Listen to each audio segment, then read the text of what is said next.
सरकार पर निशाना देखा गया, यानी प्रियंका गांधी सरकार को घेरती हुई नजर आई और चुनाव के दौरान लोगों की मौत हुई। प्रियंका ने यह कहा, पंचायत चुनाव के दौरान हिंसा हुई, महिला प्रत्याशियों को मारा पीटा गया। ये तमाम बातें प्रियंका गांधी ने कही, चूंकि वो लखनऊ में हैं और 3 दिन का उनका लखनऊ दौरा है।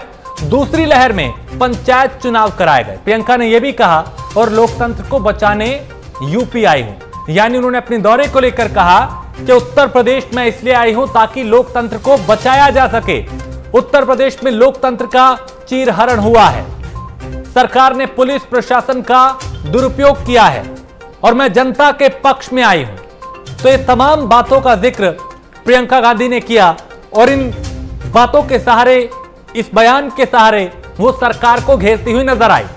क्योंकि इससे पहले 3 घंटों तक उन्होंने गांधी प्रतिमा के पास बैठकर विरोध दर्ज कराया, प्रदर्शन किया, नाराजगी जाहिर की और अलग अलग मुद्दों को आधार बनाकर सरकार को घेरा।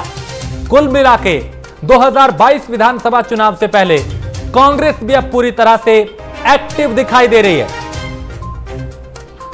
और प्रियंका गांधी के पहुंचने के बाद जाहिर है कार्यकर्ताओं का मनोबल बढ़ा है, पार्टी पदाधिकारियों का मनोबल बढ़ा है। प्रणवीर पांडे हमारे संवाददाता लखनऊ से ज्यादा जानकारी के साथ। प्रणवीर, जैसी आशंका थी वैसा ही हुआ, यानी अलग अलग मुद्दों को आधार बना के प्रियंका गांधी सरकार को घेरती हुई नजर आई। देखिए राजेश, उत्तर प्रदेश में प्रियंका और कांग्रेस अपना जमीन तलाश रहे हैं। कहीं भी किसी भी स्तर से जनता की लोकप्रियता मिले, जनता इनके पक्ष में आवे, ये कहीं ना कहीं कांग्रेस का एक बहुत बड़ा अभियान चल रहा है। अगर आप देखें प्रियंका का पिछले अगर दौरा देखें तो जब 2019 का चुनाव था तब ये लखनऊ में आई थी और तब इन्होंने लखनऊ में आकर के दौरा किया था, कार्यकर्ताओं का हौसला बुलंद किया था। अब जब 2022 का चुनाव नजदीक आ रहा है तो प्रियंका फिर उत्तर प्रदेश का दौरा करना शुरू कर दी है। यहाँ तक कि लोग बता रहे थे कि अब प्रियंका वाड्रा यहीं लखनऊ में ही रहेंगी, यही इनका आवास रहेगा। लेकिन जैसे ही 2019 का चुनाव खत्म हुआ तैसे प्रियंका लखनऊ को भूल गई और दिल्ली वापस चली गई। अब जब चुनाव 2022 आ रहा है तो फिर से जान फूंकने की कोशिश कर रही हैं। हालांकि ये मौन धारण करके ये अनशन पर भी बैठ गई, वहां पर मौन धारण करके गांधी प्रतिमा के सामने। लेकिन एक चीज बहुत खास देखने को मिली कि जहां एक तरफ प्रियंका वाड्रा लगातार 2 मास लगा करके अनशन पर बैठी थी, तो वहीं इनके प्रदेश अध्यक्ष अजय कुमार लल्लू जो बगल में ही बैठे थे, उनका आप देखिए कि वो बिना मास्क के ही धरने पर बैठे थे। जबकि कोविड-19 महामारी चल रही है उत्तर प्रदेश में सहित पूरे देश में, लोग तीसरी लहर के बचने के उपाय कर रहे हैं। सरकारें लगातार सभी अधिकारियों को चेता रही हैं कि तीसरी लहर आने के पहले लोग सचेत रहें, लोग लापरवाही ना करें। लेकिन इतनी बड़ी संख्या में लोग पहुंच करके और इस तरीके से कार्यक्रम, और उसके बाद आप धरने पर बैठ रही हैं और आपके बगल में ही आपके प्रदेश अध्यक्ष अजय कुमार लल्लू बिना मास्क के धरना प्रदर्शन कर रहे हैं। तो ये कहीं ना कहीं चुनावी एजेंडा है। जैसे जैसे चुनाव नजदीक आता है, प्रियंका अपने जो कार्यकर्ता हैं उनको फूकने का, एक पास जोश देने का काम कर रही है। लेकिन ये जोश कितना काम आएगा ये तो आने वाला फिलहाल समय बताएगा। लेकिन जब अगर वहां पे प्रियंका गांधी पहुंची हैं तो जाहिर है कार्यकर्ताओं का मनोबल बढ़ेगा, पदाधिकारियों का मनोबल बढ़ेगा। उनके लखनऊ पहुंचने के बाद क्या असर राजनीतिक पार्टियों पर पड़ रहा है, चाहे सत्ता पक्ष की बात करें या कांग्रेस की ही बात करें?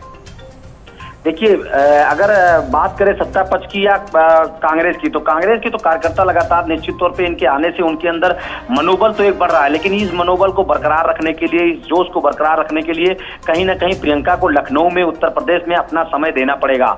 वो एक बार आए और उसके बाद फिर चली जाए, कहीं ना कहीं कार्यकर्ताओं के अंदर वो जोश देखने को नहीं मिलेगा कि जब वो लगातार उत्तर प्रदेश में रहेंगी तब अलग जोश दिखेगा और जब आकर के चली जाएंगी तब वो जोश फीका पड़ जाएगा। तो जब चुनाव तब आप जोश फूकने के लिए आएंगी। इस चीज का मलाल कहीं ना कहीं कार्यकर्ताओं के अंदर है। कार्यकर्ताओं का कहना है कि जब प्रियंका वाड्रा लखनऊ में ही लगातार रहेंगी, हम हमेशा उनसे मिल सकेंगे, अपनी बातों को रख सकेंगे, किस तरीके से विरोध प्रदर्शन दर्ज करना है इसके बारे में हम चिंतन कर सकेंगे, एक बैठक कर सकेंगे और एक टाइमिंग के तहत एक हम नियम कानून बना करके और अपने प्रोग्राम के तहत जब प्रदर्शन करेंगे तब कहीं ना कहीं इसका असर पड़ेगा और पूरे प्रदेश में इसका असर देखने को मिलेगा, जनता को धरातल पर इसका असर देखने को मिलेगा। लेकिन अगर इस तरह से सिर्फ चुनावी मुद्दे में सिर्फ प्रियंका वाड्रा आएंगी। और लगातार महिलाओं की सुरक्षा को लेकर के जिस तरीके से इन्होंने आरोप लगाया, अभी कुछ ही दिन पहले नित्यानंद राय की पत्नी ने उत्तर प्रदेश की मुखिया योगी आदित्यनाथ से मिली और उन्होंने साफ तौर पर प्रियंका वाड्रा को लेटर भी लिखा कि मैं भी एक महिला हूं, हमारे पति के हत्यारे को आप अपने राज्य में, जो इनके राज्य है वहां पर पंजाब में, वो आप अपराधी को छुपा करके मुख्तार अंसारी को आप शरण दे रही हैं, तो हम भी एक महिला है, हमको भी न्याय चाहिए। उस नित्यानंद राय की पत्नी का आज तक प्रियंका वाड्रा ने उसका जवाब नहीं दिया। एक तरफ आप महिला होकर के महिलाओं की सुरक्षा की बात करती हैं, योगी सरकार पे लगातार सवालिया निशान उठा रही हैं, लेकिन आप स्वयं एक महिला होकर के महिला की दर्द नहीं समझ रही हैं। यह लेटर नित्यानंद राय की पत्नी ने साफ तौर पर लिखा था प्रियंका वाड्रा को, जिस पर प्रियंका वाड्रा ने कोई जवाब नहीं दिया। तो आप सवाल उठाने के पहले, आप उत्तर प्रदेश की सरकार पर लांछन लगाने से पहले, किसी प्रकार का आरोप लगाने पहले आपको ये ध्यान देना होगा कि आप किस स्तर से हैं और कौन कौन सी महिलाएं, क्योंकि ये जनता है, जनता सब जानती है। अगर आप ऐसे सिर्फ चुनाव में आती रहेंगी, अपनी रैली करती रहेंगी, तो इसका असर उत्तर प्रदेश की जनता पर नहीं पड़ने वाला है। अगर कांग्रेस को उत्तर प्रदेश में अपना जनाधार बढ़ाना है तो कहीं ना कहीं यहाँ पर उत्तर प्रदेश में उनको समय देना पड़ेगा, रहना पड़ेगा, लोगों से मिलना पड़ेगा, लोगों की समस्याओं के साथ खड़ा होना पड़ेगा। तब कार्यकर्ता आपके साथ खड़े होंगे और तब जनता आपके साथ खड़ी होगी। कहीं ना कहीं कांग्रेस उत्तर प्रदेश में अपनी राजनीतिक जमीन को तलाश रही है, अभी वो सिर्फ हवा में चल रही है। और प्रवीण, इस बात को कई बार सत्ता पक्ष के लोग भी उठाते हैं कि कांग्रेस के बड़े नेता कार्यकर्ताओं के बीच में, लोगों के बीच में दिखाई नहीं देते, और ये एक टूरिज्म है, यानी वो टूर पे आई हैं। और इस बात का जिक्र कहीं ना कहीं कांग्रेस के अंदर भी होगा कि सिर्फ 2 या 3 दिन से क्या होगा, आपको लगातार बीच में अपनी पकड़, अपनी मौजूदगी दर्ज करानी होगी, क्योंकि अब वो यहां पहुंची है, इसमें भी काफी लंबा वक्त उनको लगा है, एक लंबा गैप है। देखिए, यही तो बात है कि जब 2019 के बाद आप 2021 में आ रही हैं, 2019 के चुनाव में आ रही हैं, फिर 2022 का चुनाव है तो 2021 में आप पहुंचे, 2021 का भी ये 7वां महीना चल रहा है। तो इससे आप एक आंकड़ा लगा सकती है कि प्रियंका वाड्रा किस तरीके से जान फूंकना चाहती हैं। एक तरफ आप कह रही हैं, एक तरफ किसान जब आंदोलन हुआ राजेश, तो किसान आंदोलन में किसानों ने साफ तौर पर कहा कि किसी हम राजनीतिक पार्टियों को नहीं बुला रहे हैं, हम अपना विरोध प्रदर्शन कर रहे हैं। लेकिन जिस तरीके से इन्होंने 26 जनवरी के दिन दिल्ली में पहुंच करके और तहलका मचाया, जिस तरीके से इन्होंने कानून को अपने हाथ में लिया और उसके बाद कांग्रेस के प्रदेश अध्यक्ष वहां पर पहुंच रहे हैं और खाना वितरण कर रहे हैं, तो कहीं ना कहीं किसानों को मुद्दे को भी आपने भुनाने का काम किया। जिस तरीके से उत्तर प्रदेश में कानून व्यवस्था चल रही है, आप कानून व्यवस्था पे लगातार आरोप लगा रही हैं, लेकिन उत्तर प्रदेश के ही अपराधी मुख्तार अंसारी, जिनको लगातार कोर्ट से लेकर के और योगी सरकार लगातार पैरवी कर रही है, आप उसी को पंजाब में उनको शरण दे करके आप बैठी हैं, उनको एम्बुलेंस मिल रहा है, बुलेट प्रूफ एम्बुलेंस मिल रहा है चलने के लिए। तो ये सारी चीजें जनता देख रही है कि आप अपराधियों के साथ में है कि जनता के साथ में है कि महिलाओं के साथ में है। जब तक आप अपने कार्यशैली में बदलाव नहीं लाएंगे, आप दिल्ली बैठ करके उत्तर प्रदेश को अगर चाहें कि हम चलाएंगे तो अब वो नहीं होगा, क्योंकि राजनीतिक पार्टियां और जनता आप समझ चुकी हैं। अब आपके एक बयान पर लगातार कमेंट हो रहे हैं, लगातार बयानबाजी हो रही है, किसी भी प्रकार से जनता भी उस पर, सोशल मीडिया का जमाना है, तुरंत सोशल मीडिया में फोटो खींच के लोग ट्वीट करना शुरू कर देते हैं। यही समस्या कांग्रेस के जो नेता है, जो कांग्रेस के कार्यकर्ता है, जो जमीनी हकीकत पे मेहनत कर रहे हैं, उनको आपको रिस्पॉन्स देना पड़ेगा, उनको समय देना पड़ेगा, उनकी समस्याओं को आपको समझना पड़ेगा।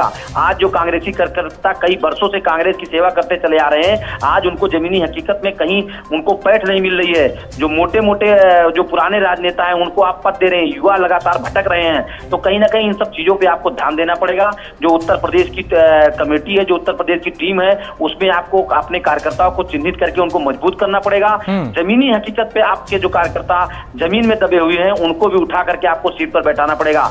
आप एक टूर की तरह उत्तर प्रदेश में आए और टूर पूरा कंप्लीट करके आप वापस दिल्ली चले जाएं, तो ऐसे अब उत्तर प्रदेश की राजनीति नहीं चलने वाली है। यानी प्रणवीर, लगातार अपनी मौजूदगी दर्ज करानी होगी। और दूसरी बात ये कि अगर वो यहाँ पे पहुंची हैं तो क्या किसी तरह का सियासी बदलाव या कोई सियासी असर उनके दौरे से पड़ने वाला है उत्तर प्रदेश की राजनीति पर?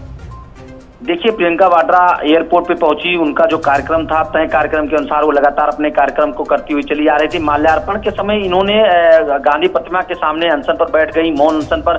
जब पुलिस अधिकारियों ने इनसे बात करने की कोशिश की, इन्होंने कहा कोविड काल चल रहा है, इस तरीके से आप कार्यक्रम नहीं कर सकती है। तो इन्होंने कहा कि पंचायत चुनाव में भी कोरोना चल रहा था, कोरोना संक्रमण काल था, तो ये इस तरीके से आपने कह करके पुलिसकर्मियों को कोविड का जो प्रोटोकॉल है कहीं ना कहीं उसको आपने उल्लंघन करने का भी काम काम किया है, क्योंकि ये आपके कार्यक्रम तय जो कार्यक्रम था उस तय कार्यक्रम में जो सूत्र बता रहे हैं ये कार्यक्रम उनका नहीं था। वहीं आपके प्रदेश अध्यक्ष आपके जस्ट बगल में बैठे हुए हैं और वो बिना मास्क के बैठे हुए हैं। हालांकि प्रियंका वाड्रा डबल मास्क लगा के रखी हैं, लेकिन उनके जो अजय कुमार लल्लू हैं वो जो बैठी हैं, उनकी जो पार्षद दल की नेता है ममता चौधरी वो उनके बगल में बैठी हैं। इन दोनों लोगों को आप साथ देखिए, ये सब लोग बिना मास्क के उस धरना स्थल पर बैठे हुए हैं। ऊपर से आप कह रही हैं कि जब चुनाव था, इलेक्शन था, तब भी यहाँ पर कोविड काल चल रहा था। अगर आप किसी अनियमितता को उदाहरण दे करके उस अनियमितता को आप करने की कोशिश कर रही हैं तो ये जनता है, उसको भी जनता देख रही है। अगर मान लीजिए भारतीय जनता पार्टी की सरकार ने कोविड काल में चुनाव कराया, इसने गलती की,